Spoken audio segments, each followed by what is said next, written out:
A'udzubillahi minasyaitonirrajim. Bismillahirrahmanirrahim. Assalamualaikum warahmatullahi wabarakatuh. Alhamdulillahi rabbil alamin. Wassalatu wassalamu ala asrafil anbiya'i wal mursalin, Sayyidina wa maulana Muhammadin wa ala alihi wa sahbihi ajma'in. Amma ba'du. Salawat serta salam kita panjatkan kepada Nabi besar Nabi Muhammad sallallahu alaihi wasallam, kepada para sahabat, kepada para keluarga, dan kita selaku umatnya. Semoga kita selalu mendapatkan syafaat sampai hari kiamat kelak. Amin ya rabbal alamin. Hal yang utama dan paling utama, marilah kita panjatkan puji, syukur atas segala nikmat yang telah Allah limpahkan kepada kita semua. Karena jika kita hitung dengan hitungan, maka tidak dapat ada satu hitungan pun yang dapat menghitung limpahan kenikmatan yang telah Allah limpahkan kepada kita. Pada kesempatan kali ini saya akan membahas mengenai tema yang berjudul keistiqomahan dalam beriman. Yang perlu kita ketahui, keistiqomahan bukan saat kita sholat, keistiqomahan bukan saat kita zakat, dan keistiqomahan bukan saat kita berpuasa, dan bukan pula keistiqomahan saat mengerjakan haji dan umroh. Tetapi keistiqomahan yang berarti adalah menjaga keistiqomahan itu tersebut, menjaga tetap utuh dalam hati kita, dan terus berusaha untuk meningkatkan keimanan dan keistiqomahan di dalam hati kita. Karena begitu banyak contoh orang yang bertabur iman dalam hidupnya dan menjadikan jalan yang lurus dalam hidupnya, tetapi tidak bisa mempertahankan keimanan dalam hatinya dan meninggalkan agama yang dianutnya dan mati dalam keadaan murtad. Contoh yang pertama adalah pada zaman Nabi Musa alaihissalam, ada seorang yang bernama Bal'am bin Bawrah. Bal'am bin Bawrah adalah orang yang terkenal akan keimanannya, orang yang terkenal akan kesalehannya, orang yang terkenal akan perilaku yang baik. Bahkan jika dia mengangkat tangan untuk mengatakan sesuatu atau mengutarakan sesuatu, tidak ada perkataan yang dapat ditolak dari perkataan beliau. Bahkan jika beliau mengangkat tangan untuk berdoa kepada Allah Subhanahu wa taala, Allah tidak pernah mengijabah doa-doanya dan selalu mengijabah doa-doa beliau. Tetapi tidak ada yang menjamin keimanan seseorang, tidak ada yang menjamin keistiqomahan seseorang dalam hatinya. Bahkan pada saat Bal'am bin Bawrah ditampakkan sesuatu kekayaan yang mentereng luar biasa, megah, mewah, beliau khilaf dan meninggalkan ajarannya. Beliau ditampakkan kekayaan oleh suatu kaum yang bernama kaum Madain.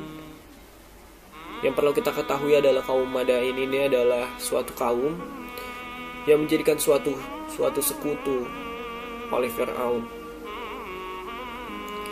Saat ditampakkan kekayaan tersebut, Bal'am bin Bawrah tergugah hatinya dan tidak mampu menahan hawa nafsunya dan meninggalkan begitu saja ajaran agama Islam yang dianutnya. Allah sangat membenci Bal'am bin Bawrah.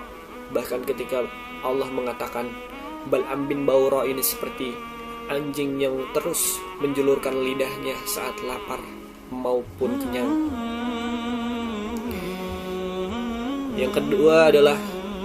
Contoh yang kedua adalah seseorang yang bernama Rajal Unfuah.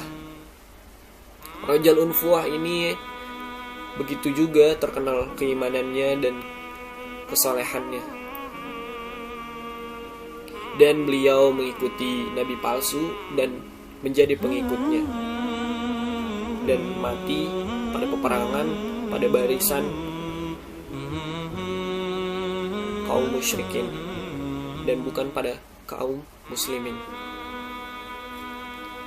Dan bahkan Abu Bakar jika menyebut nama Rajul Unfuwah, maka yang digambarkan adalah seseorang yang beriman, bertakwa, beramal soleh, dan berperilaku baik.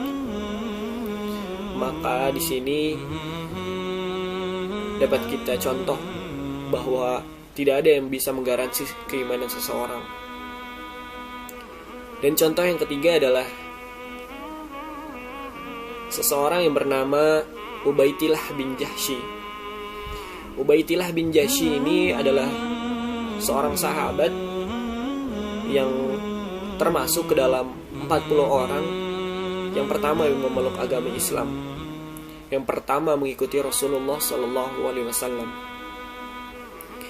Pada saat Ubaidillah bin Jahsy ini diperintahkan oleh Rasulullah untuk hijrah ke Habasyah, pada saat hijrah ke Habasyah dan hijrah ke Habasyah yang kedua, pada saat perjalanan di suatu tempat,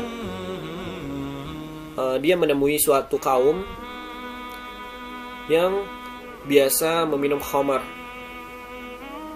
Dan keimanan seorang Ubaidillah bin Jahsy ini tergugah dan menjadi khilaf saat mengikuti kebiasaan kaum tersebut dan menjadikan kesenangan meminum khamar ini. Dan saat itu pula Ubaidillah bin Jahsy meninggalkan ajaran agama Islam dan mengikuti kaum yang memiliki kebiasaan meminum khamar tersebut.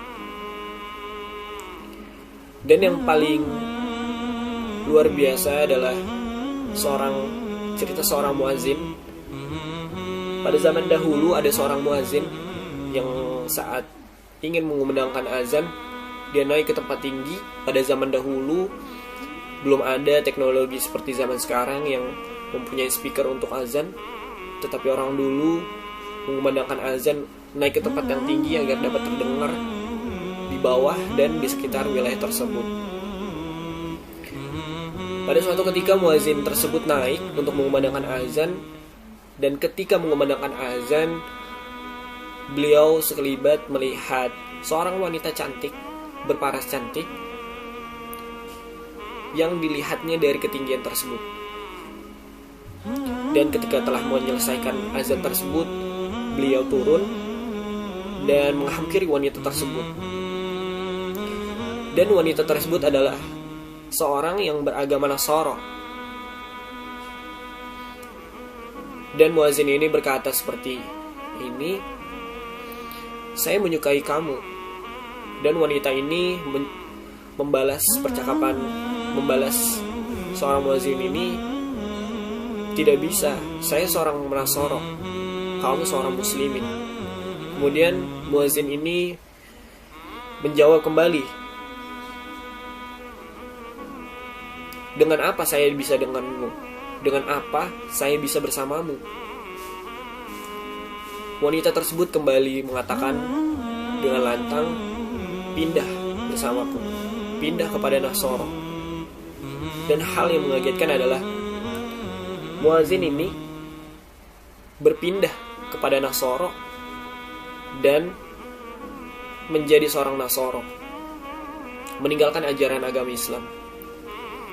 Dan pada saat ketika suatu malam beliau ingin mencampuri wanita tersebut, beliau naik ke rumah dan pada saat beliau ingin naik, beliau terjatuh, dan saat itu pula beliau terbentur dan mati seketika. Inilah yang menjadikan bahwa tidak ada yang bisa menggaransi suatu keimanan seseorang. Tidak ada yang bisa menjamin seseorang akan mati dalam keimanan. Maka keimanan tersebut patutnya kita menjaga sendiri dengan selalu meminta kepada Allah Subhanahu wa taala untuk selalu menetapkan iman kepada hati kita ini. Karena sesungguhnya iman itu berbolak-balik dan hati itu sifatnya berbolak-balik. Patutnya kita selalu berusaha meningkatkan keimanan, ketakwaan, dan selalu berdoa kepada Allah. Dan Allah menceritakan, dan kisah-kisah seperti ini bukan tanpa sebab. Ini berarti Allah membuktikan untuk menjadi pelajaran, untuk menjadi bahan pelajaran untuk umat manusia, bahwa manusia itu lemah, manusia itu berbolak-balik, manusia itu tidak bisa bergantung. Itu saja kultum singkat dari saya. Semoga bermanfaat. Lebihnya dari Allah, kurangnya dari saya. Wabillahi taufiq wal hidayah. Wassalamualaikum warahmatullahi wabarakatuh.